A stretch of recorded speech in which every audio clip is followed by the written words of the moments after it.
Hi there.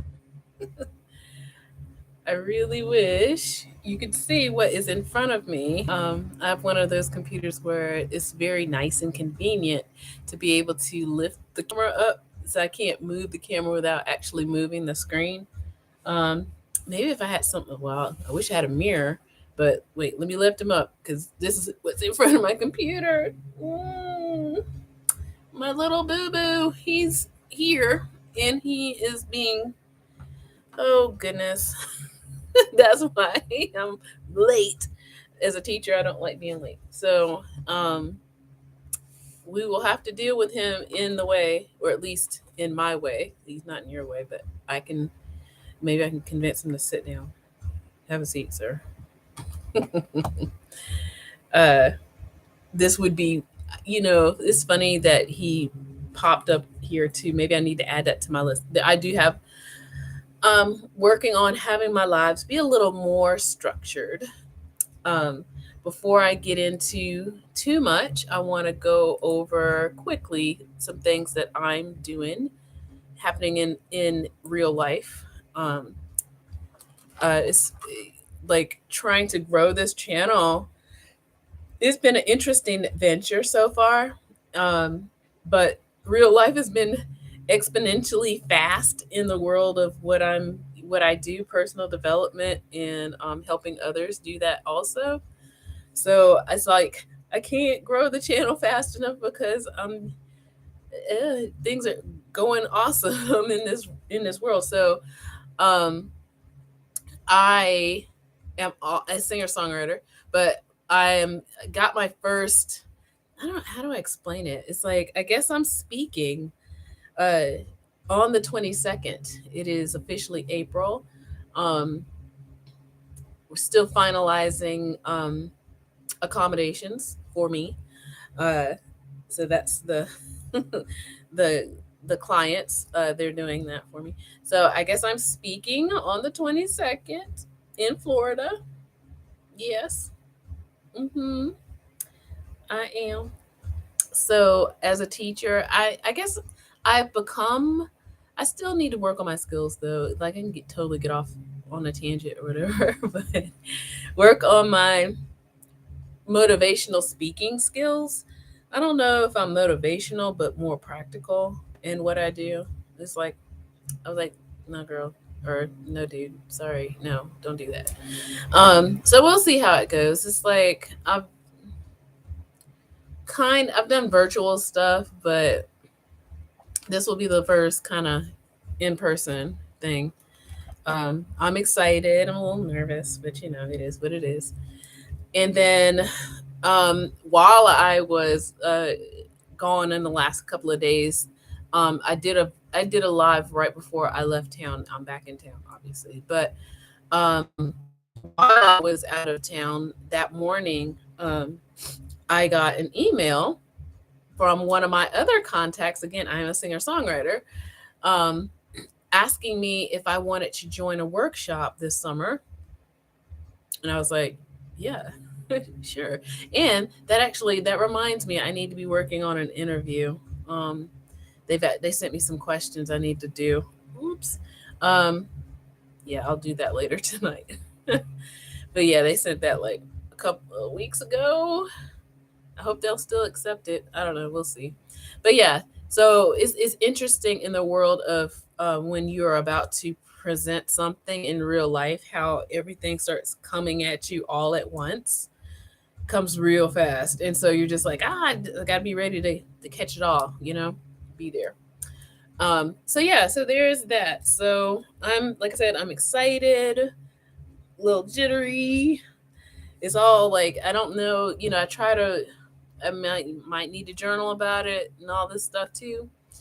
At the same time, I get into things where there has been tragedy in my family in the last week, and actually the last few weeks, even probably even longer, but it's kind of reminded me of things like generational curses. So my cat is now deciding he wants to leave. He's getting off the desktop. All right, bye. Bye, baby. He's going somewhere else. All right. So good.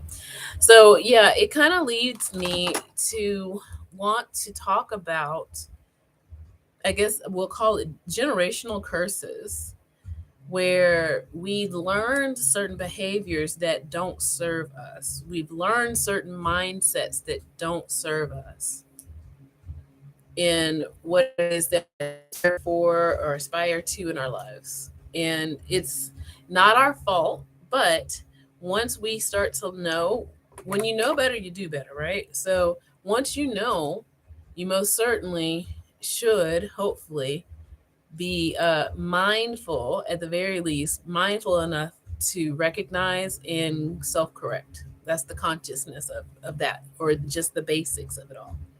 So, yeah, so that's kind of what I want to talk about tonight. So, exposing generational curses and, what they are, how they affect us in our beliefs, in our attitudes towards life and goal setting. And because this last summer, I again, this is a tangent.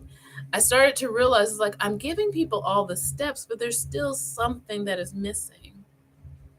All the steps to be successful as a creative person. So, and there was still, some people who were just like, well, even as I'm giving them this literal path of success, and they're like, I don't know, it's not for me. So I work on, I guess, what most people call self-love, but it's really, you're reframing how you see yourself, first of all. And how we see ourselves is based on how our family and environment made us. I'm going to take a sip of my passion fruit mocktail. I just cut it with seltzer water. But it's nice and refreshing.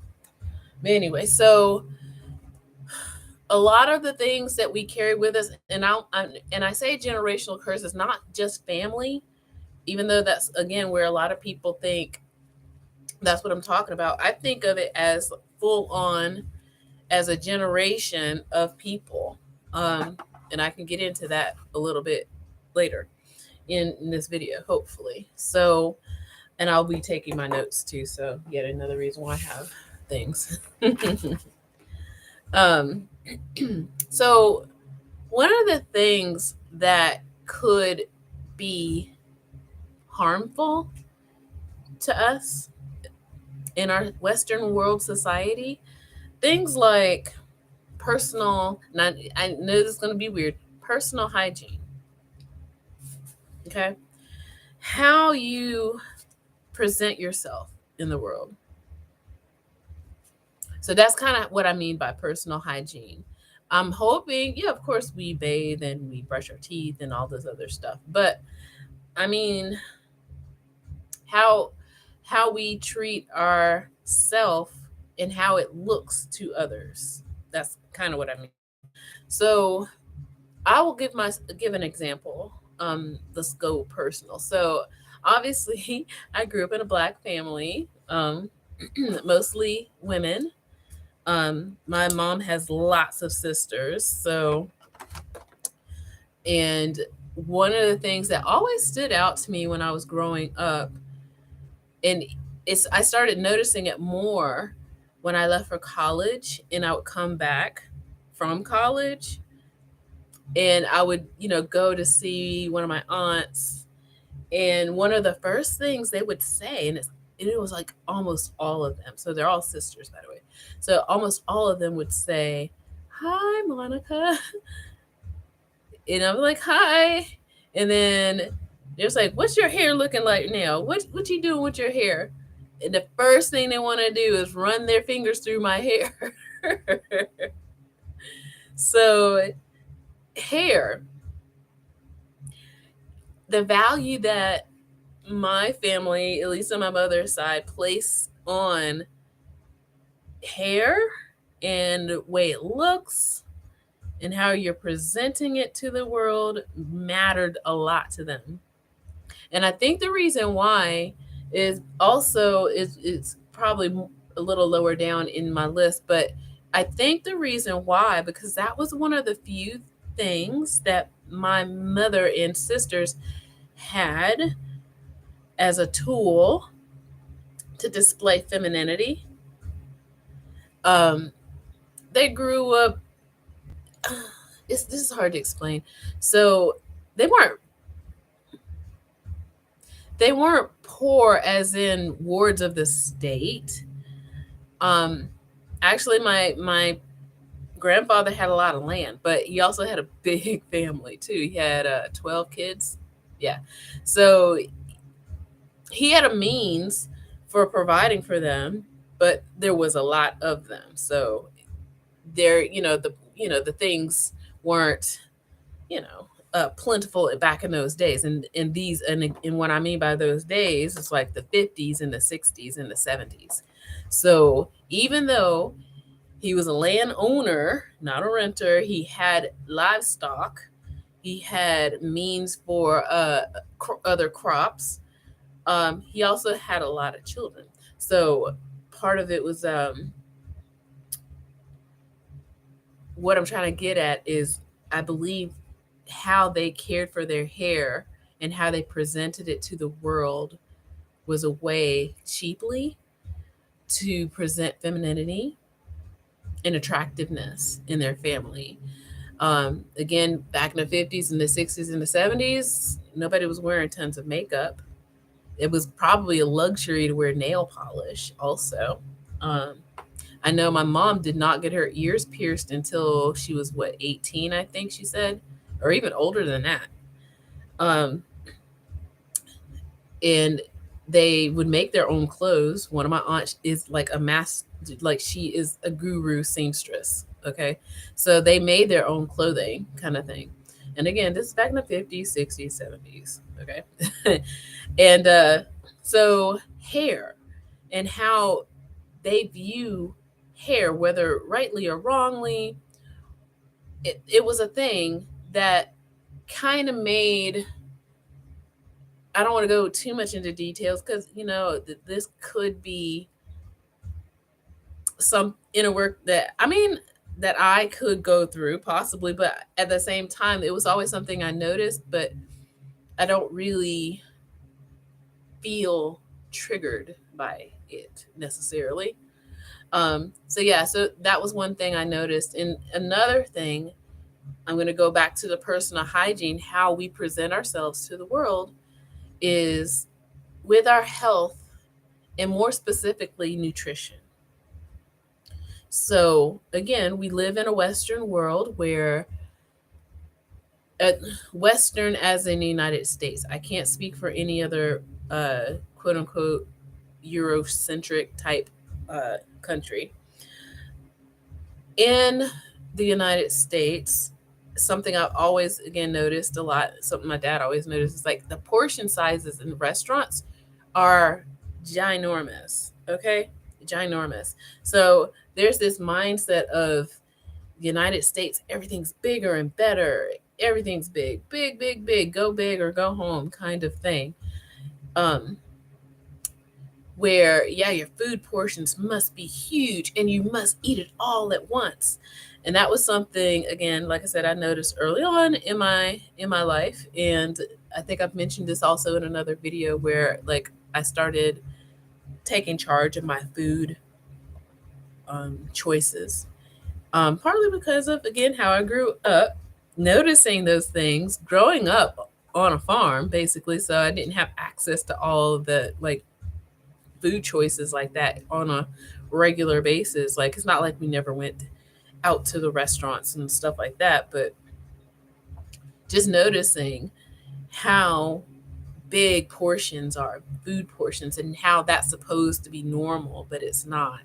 And I'm glad nowadays more people are starting to recognize that. Like, portion sizes are like insane. But yeah, so our personal hygiene, and what happens is because people eat so much food and they think that that's the norm, that's the way of success, that's the way of showing that I'm worthy, I'm rich. We put on weight. Okay. And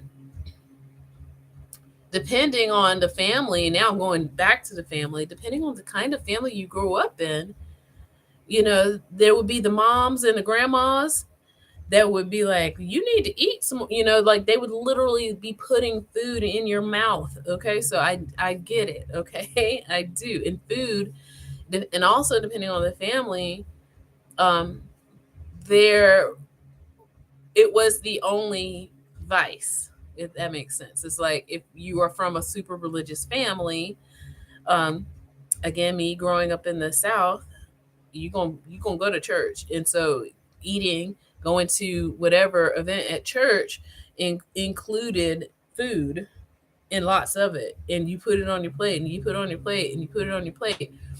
So it wasn't like drinking or smoking or going out to whatever kind of things. Like the church life was the church life, and if there was a vice to be had, the vice was eating.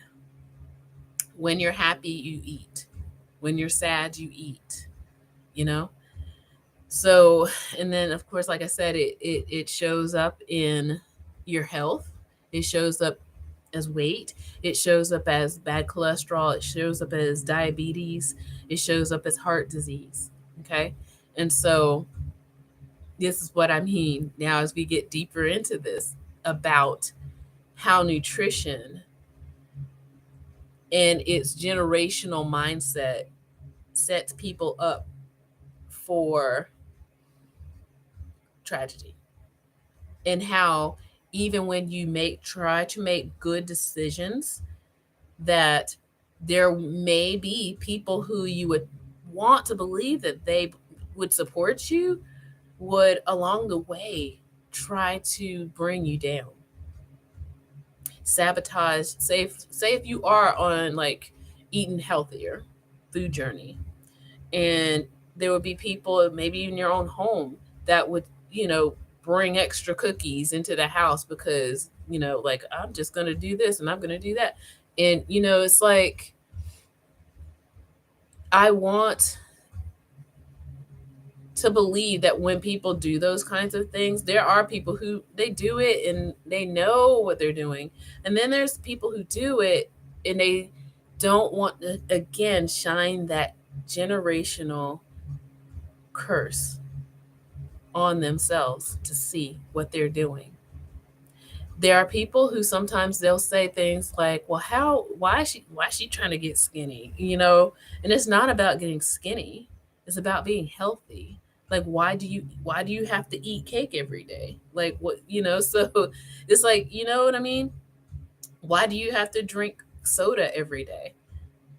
When people come to you in that spirit, it's like, I think sometimes they might know, sometimes I don't think they're fully aware, and that's why people kind of say things like, oh, you woke, that kind of thing. It comes from the original idea of consciousness, conscious eating, being aware, knowing what you're doing and why you're doing, not just like why to you, not because somebody told you.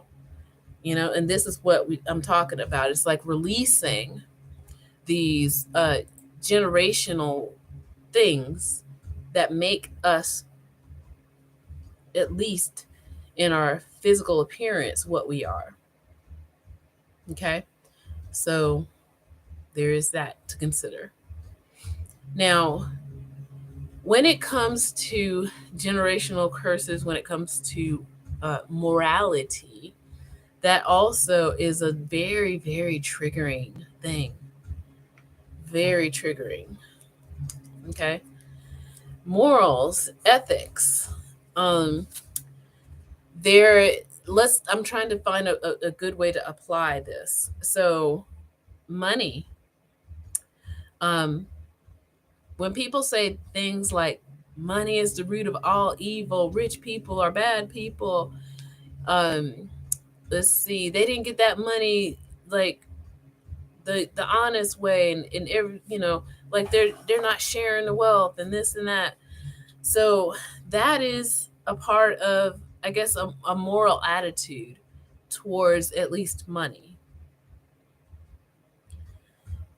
And we lived in the last, I want to say at least 150-ish years, where the regular Joe, regular person in the world, I'm not going to talk about minorities. I'm going to talk about the supposedly the world. I'm going to go for the Eurocentric, and then I'm going to, be real. All right, so Eurocentrically, what we have been taught is that in the last 150 years, the Industrial Revolution came to be, where more people moved into cities from farms, and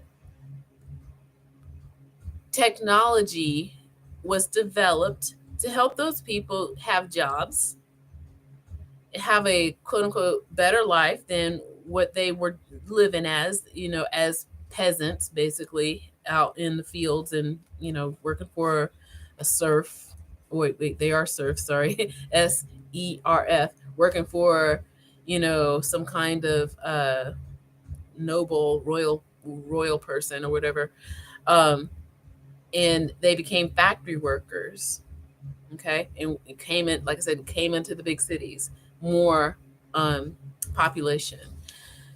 And as that came to be in the Eurocentric world history, um, there came also to be what they call the Gilded Age, where there were, people who they had a chance to just make what can I say? Make good of their lives. Like, make themselves rebirth themselves, make them into something that they didn't have to stay in their certain class that they were born in. Okay. So again, this is Eurocentric history. Okay. So they were the budding captains of industry as technology started to develop. So things like the telegram, camera, steam engine, so on and so forth, engines in general. So there were people who were being innovators and also explorers and conquerors, um, starting to make a way. And I'm talking about those, like I said, who made the ways. Now, when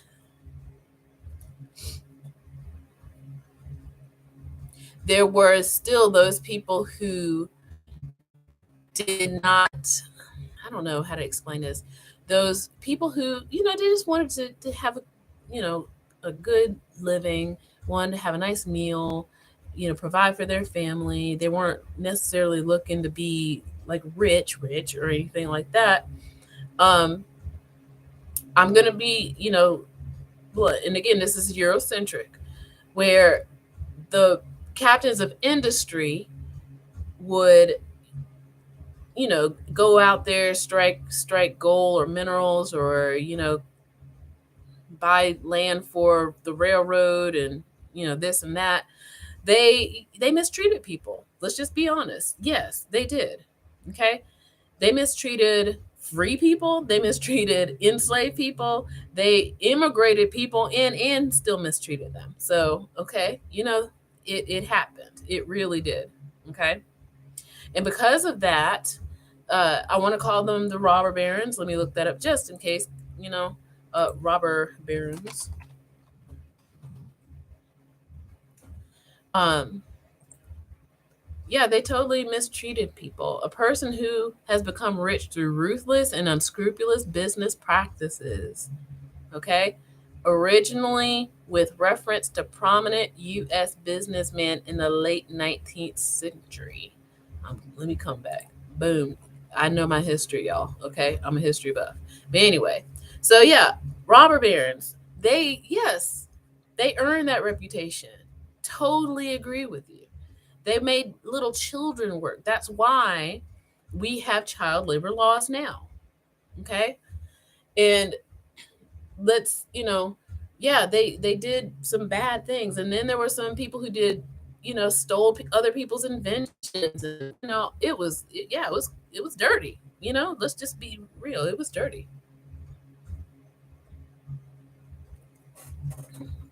And so what has grown since then, since we now have child labor laws and other, some helpful employment laws, unions were formed at that time. Now I'm spanning forward. Unions formed, child labor laws, um, basically trying to protect the people, because people were just basically being killed, and mistreated and all this other stuff. So, and that, again, this is Eurocentric. So think of, if the Eurocentric history talks about that, it was 10 times worse for anybody else. Okay. So, yes, rich people birthed a bad reputation for themselves, okay, in the beginning. So, fast forward now to where we are, and people still demonize a lot of wealthy people. And I believe it's because of that. Not to say that people know this history. I happen to know this history. So I think it's because, parents tell their children, like, oh, so and so was killed in a factory accident. The boss did nothing. They kicked us out of the rented company housing, that kind of thing. So of course, this gets told over and over and over and over and over again. And so now it has become a part of the collective to demonize people who are wealthy because they associate it with these robber barons, for which, again, I don't think a lot of people realize. Okay.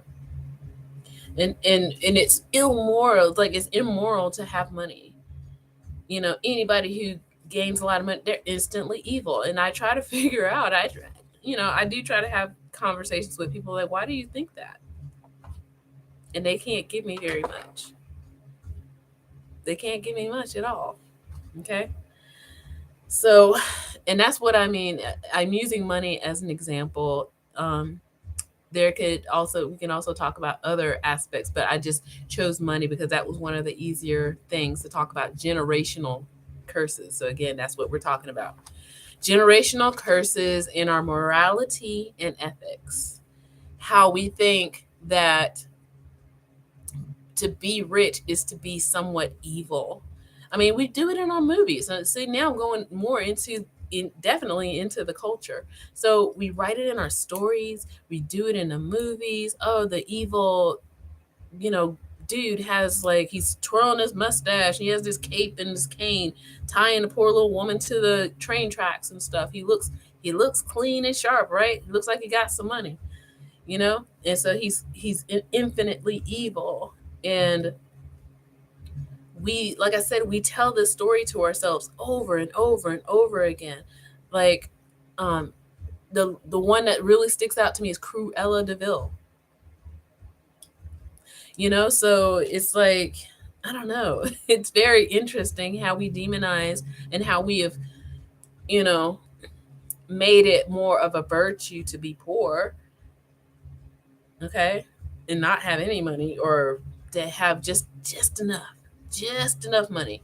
So I think that is a generational curse that we must get over. I think more people are starting to get over that. More people, but we still demonize those billionaires that are on TV, and I don't want to name any names, but they still say, "Oh, well, they need to tax the rich and this and that." It's like they played by the rules, and you're mad because they played by the rules way too well.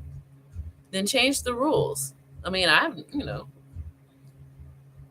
they're successful because they did what nobody else would do. They play by the rules, actually. So I don't know. There's that. So yeah, morality and ethics, how that is a generational curse. Okay. And how we need to fix that. Oh goodness. Now, I don't know. I put down a couple of other things for the idea of generational curses. It's like how we talk to each other, how we relate to each other. I think, yeah, how we relate to each other.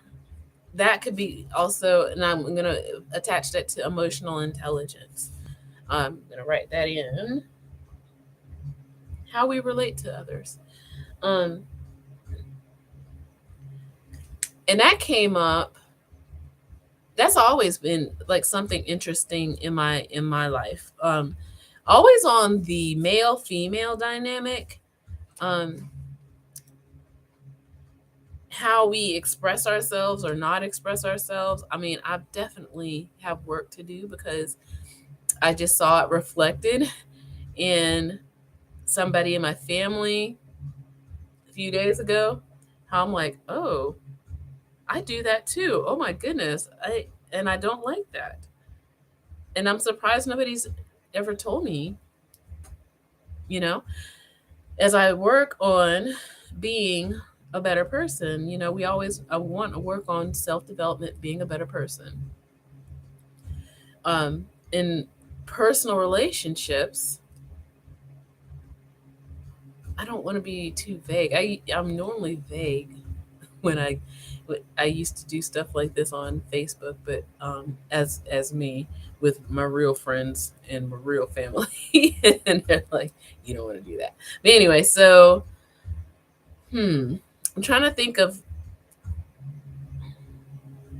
I'm just gonna confess, I can be withholding of information almost unnecessarily. I feel like um, that has shown up a little bit more this year for me, where I don't need to do that. And that's not healthy because I've also found myself in some situations that had I not been so withholding, mm, things would have played out a little better. Yeah. So, me, how I relate to others. And I think, maybe that's also having the right, I don't want to say right, having the best combination of people around me to be able to do that with. And that leads me to something else. So yeah, so while I was away, um, visiting family and seeing old friends and things like that, one friend that I was talking with, so now sorry, picking at my desk. One friend I was talking with, I mentioned to her about how um, I'm going to reopen one of my online stores that I had like years and years ago. Like I used to do flea markets and stuff like that. And, at first she was like, oh, whatever, not too jazzed about it. She knew about it. It was just a long time ago. But as I mentioned to her my new model, um, I think she was also, sounded pretty interested in it, but then also, um, how could I put this? I don't want to say envious, but yeah, that's the best way I can describe it. And I haven't even done it yet. So I rarely talk about the things that I do before I'm doing it, but I'm in the process of it. So I rarely talk about the things I'm doing that are new ish. Okay. So it's only because I actually had an online store before is the only reason probably why I'm even mentioning to this person. Um, and so, yeah, how her comments were things like, well, are you going to pay the taxes? And if you make more money, you got to pay more taxes, So it's like, okay. It's like, is that the reason why I shouldn't do it? Because if I make more money, I have to pay more taxes. You know, I found that very interesting. Very interesting. So sometimes, again, back to the morality and ethics, see how all of this kind of plays in part. And that's yet another reason why you probably shouldn't be telling people your business until it's like just is on and popping, because they are trying to bring you down with their generational curse mindset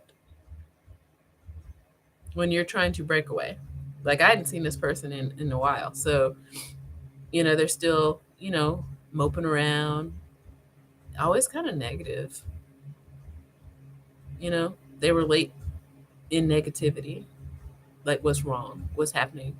Like, something else we had talked about, like, um, we have a common friend. I'm trying to protect the innocent here. We have a common friend who has been, because of COVID, downfall and had some situations happen to them. And one of the things that this friend mentioned was like, well, maybe somebody took their, whatever, like, maybe, maybe somebody's doing them wrong or whatever, which is, probably, a but I think this person does it a lot. And I started, again, noticing it in the conversation we were having, that always something negative. What if this person decided, in our common friend, decided to leave their job in the middle of a pandemic? What if they were one of those, and that's what I knew. They didn't know that. So it's like, well, maybe we'll see. That's what happens when you lose your good job, and maybe the boss just was like, whatever. It's like, maybe they're in for something more. It's very interesting how people react to information. Always be mindful of how either you or someone that you associate with reacts to information, whether it be positive, neutral, positive, just neutral, or negative. Okay. So yeah, some people, if you tell them you won the lottery, oh, that was another thing. Okay, so on my way back in, so that's what was coming up.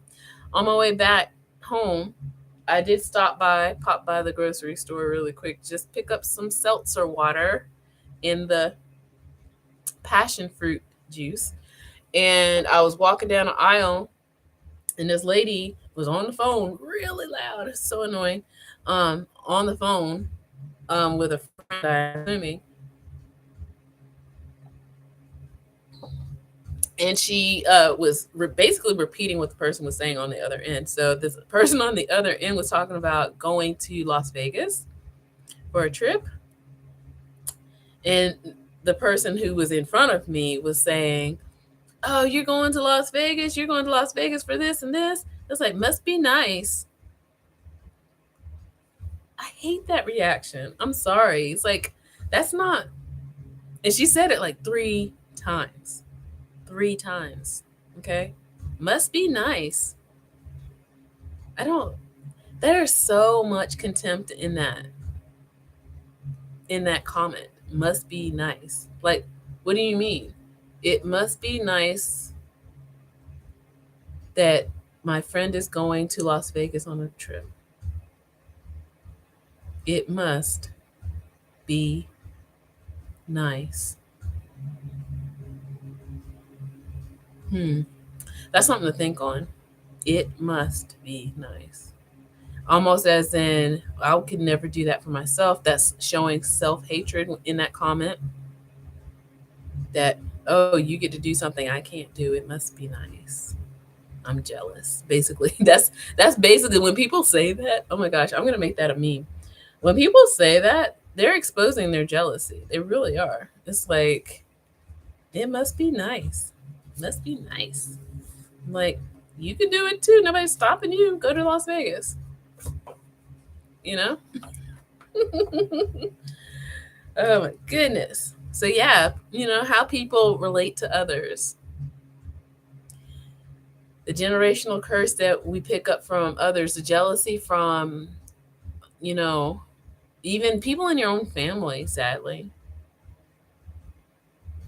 where you want to help your family, but they don't want the help, but then they want the results of what you earned and worked towards or manifested.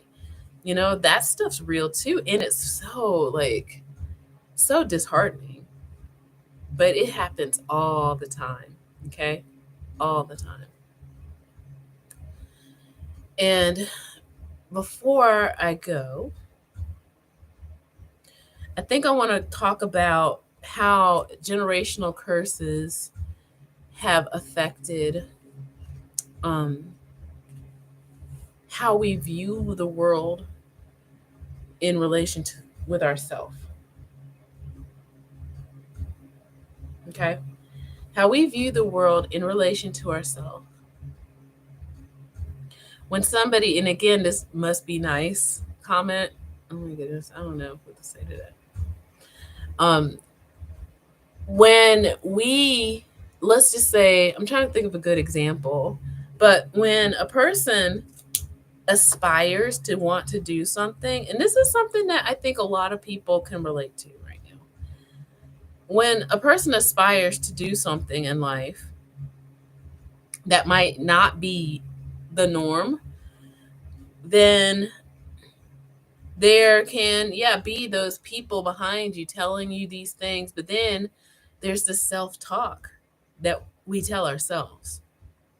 So let's just say, for example, female skateboarders. Okay. Almost 25 years ago, there was no such thing as a woman, and I hate saying female, a woman skateboarder. Okay, that was on the national circuit. Like, I'm assuming actually they are. Like, I seen in just briefly, maybe a year ago, I was just watching, clicking through some things, and happened to see an extreme sports with women in it, like, doing the bike tricks on the ramps and stuff. So I was like, okay, they've made it now. But think about 25 years ago or so, and a woman, a young girl, wanted to be a skateboarder professionally. Of course, no one had seen such a thing before, so most people would be like, well, there's no, and they do this a lot, by the way. I can give another example in a minute, but the world at large does this all the time. Just because you've never seen it before doesn't mean it can't be done. Okay. But anyways, using the women skateboarder as an example. So there were hurdles, I'm sure, for a lot of the first that were out there doing it. And, people would tell them like, no such thing as a girl skater, professional, and that kind of thing. And then imagine these women, even those who were good, that would tell themselves, I'm just a woman, I can't do this. Can you imagine the talent that we've missed out on because people told themselves that they couldn't do it? So that's what I mean by how the world pertaining to ourselves turns into a generational curse a little bit. So there are people who they had all the talent in the world, but they were just too afraid. They told themselves because they didn't see it.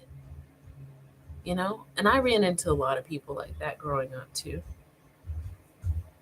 in a lot of different ways. Like, I can recall when one of my first jobs was an art supply store, and it was a great place to work. Like, I loved that job. I really did until, the end. But a lot of the conversations I would have with my coworkers sometimes would be about, you know, fulfilling your dreams, you know, and they would say things like, "Oh, I can't do that." It's like, says who? You're telling yourself no. That's one thing I learned. Never tell yourself no. Let the world tell you no all day long if they're going to do it, but never tell yourself no. So a lot of people do that. A lot of us do it. We tell ourselves no when we have limiting beliefs. Things like, I'm too old, I'm a woman, I am brown, I'm whatever, you know. So we tell ourselves this, and then we let other people tell us that too. And it becomes the echo chamber of it all. But again, I am glad that it seems as though a lot of that is going away with social media. We finally get to see more people do all kinds of things, have all kinds of experiences. Like I'm saying, I'm like, I'm super excited, but nervous too about this speaking thing. Sorry, got distracted by a light outside. This speaking thing, and I don't know. I feel like I want to do a live while I'm in Florida.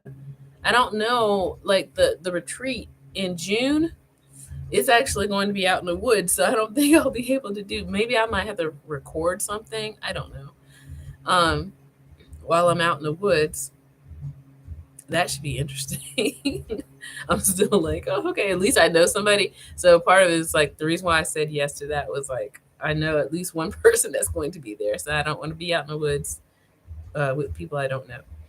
Um, so yeah, so the thing in Florida, like I said, I'm super excited about, and I don't I try not to let the world around me tell me what I can and cannot do, only because just because you haven't seen it before, again, like exposure, that means so much. I think more people need to just have a more open mindset. A more open mindset. Be more curious in the world, right? And no, that's a part of it. So I feel like in order to be a great manifester, you've got to balance some things. You can't gain without losing something, and that's like a universal law. We can talk about those kind of things maybe at a later time. But in order to gain, something must be lost. So even things like habits. And I know I've said something about this before in one of my other videos where in order for a good habit to develop, you must let go of a bad habit. Okay? In order for a good habit to develop, you must let go of a bad habit. So, in order to have self confidence, you must let go of negative self talk. Okay? Let me say that again. In order to have self confidence, you must let go of negative self talk. It starts inside, the inner work. Okay? Tell yourself what it is you want without any judgment. You want it because you are. Not, you don't have to earn it, as far as like prostrate yourself and be like, you don't have to wish and hope for it. Oh, that reminds me. Okay, so I'm gonna do I wish it was nice kind of thing. I was listening to, I'm trying to write it out, listening to a podcast on the way back in. Uh, so the person mentioned how it is actually poisonous to just hope for something with no action. And I totally stand behind that. So I wrote down the word hopium. It's like opium. It's like there's too many people on hopium out there. They need to get off of that. That's bad for you. It's bad. Hopium is no good for you. Okay. So yeah. Um So when we hope ourselves poisoning our activeness, you know, I think that there's in prayer falls along that lines too. Sometimes there are people who, and I want to do, yeah, I want to do a lot of videos. I feel like I need to just be more like formal. I am working on a course um as I'm doing my outline, but I want I don't want people to misconstrue what I say. So when I give out the free content, I don't want to give it all away, but at the same time, like, you need to hear this. So I will talk about the hopium. I won't talk about the other thing. So hopium, that's you wanting without action. Okay. Let me write this down. Wanting without action. Okay. So if you've made it this far in this video, I would love, love, love, love to see a, I'm trying to think of, see a smiley face with shades on. So I know you made it this far.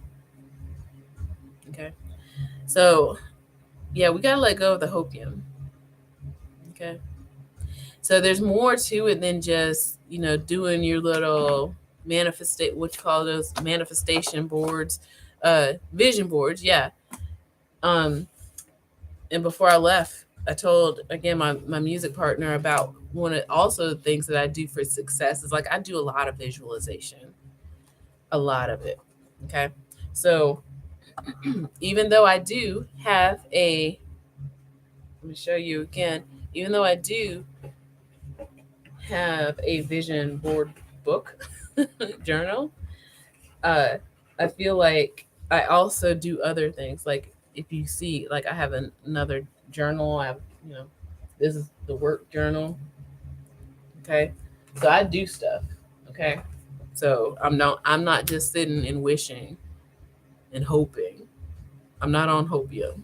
Okay, but this is kind of where it starts. It keeps me. This is the. I feel like this is the accountability part of it. You know,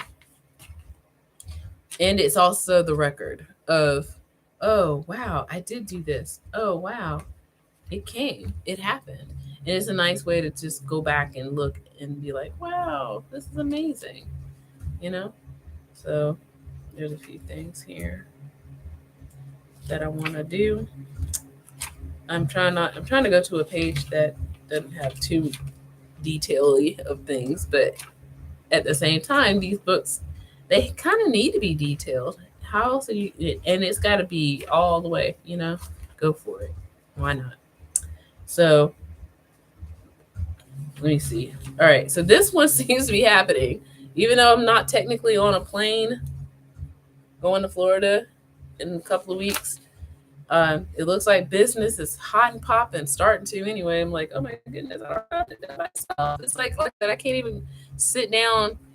I might have to. I don't know. I don't have that kind of money. So I was about to say I might need to sit down and hire somebody to help run my channel. I was like, I don't know. I was like, no, it's hot and popping, and it's not that hot and popping. But anyway, I haven't even written it down yet. It's in the book though.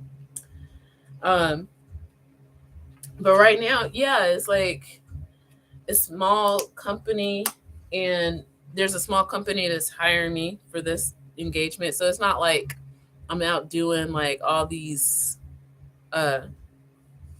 things to advertise. It's like I'm making a little money here, and it's starting to happen. It's faster than I, thought that I could actually, put stuff together. So yeah, it is my hope that, I love teaching. I love teaching the little ones, but it is my hope to retire before I'm 65, of course. I don't want to have to work until I'm 65. And, a year ago, oh my gosh, what was I doing? Like, it's April a year ago. I was going through a manifestation. You watch one of my earlier videos, I was being kind of vague. When it finally all happened, it was just like, it happened just effortlessly. Like you set it up and then you just let it go. It's like dominoes. Beep, and it just all falls into place. Cheers. So yes, so I wanted to officially make this an hour. Thank you again for staying. This is just easier for me. I can't do the pre-recorded things. Like, let me just be real. I do my best work like that. And then yeah, so hopefully you start noticing how these generational curses are affecting you. Don't wallow in it though. You need to start being aware. Start with, I don't even know where my inner work journal is right now. It's not over here. And this is a journal for the video kind of thing. But after my trip, and like I said, after a conversation or two with this person, like I say, I hadn't been around them in so long. It just seemed really toxic. And I was like, oh, I care about you a lot, but you're just really toxic. And I don't know if that's something I just ignored this whole time and pretended like it wasn't that when it really was. Maybe I was that. And now that I'm away from it and I try my best to have accountability, self-accountability. So of course, again, we can break it down into a lot of different things. We could talk, I spoke briefly about gender in sports. I could talk about race. I could talk about age. I mean, we can go on, and how there's certain mindsets out there that if you pay attention to them and you listen to them, you have befallen to their generational curse. Whether it's society, the culture, or if it's your own family. You have to make those decisions. Do you want to be better or different? Do you want to be different? I don't want to say better. Do you want to be different? So yeah, there are people who really, they don't want change in their life. And sadly, sometimes you have to recognize that and be like, I wish you well. I hope the best for you, even if you can't for yourself. But now, my friends, now is the time that we need to do that for ourselves, as they say. We must be for that ourselves. Be good to yourself. Okay? So, like I said, almost a year ago, when I was given all this information on how to be better as a creative person in the world, and it's like, I'm literally laying it out for y'all. But really, sometimes is you got to let go of something that was bad before you can actually achieve something good for you.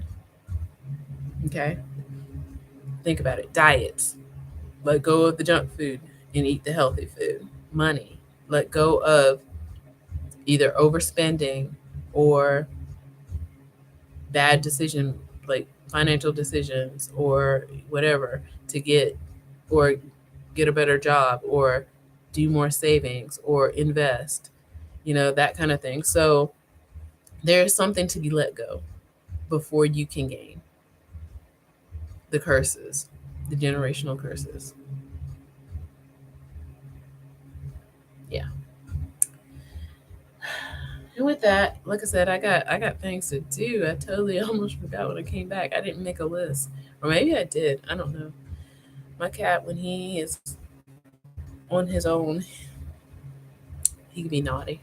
But anyway, so yeah, I definitely got to work on an interview and finalize, or hope again, the clients are paying for my travel, so there you go. But figure out more about this other retreat out in the woods. Who knows? I might be getting more. And with that, take care. Take care. I wish you well. Like and subscribe.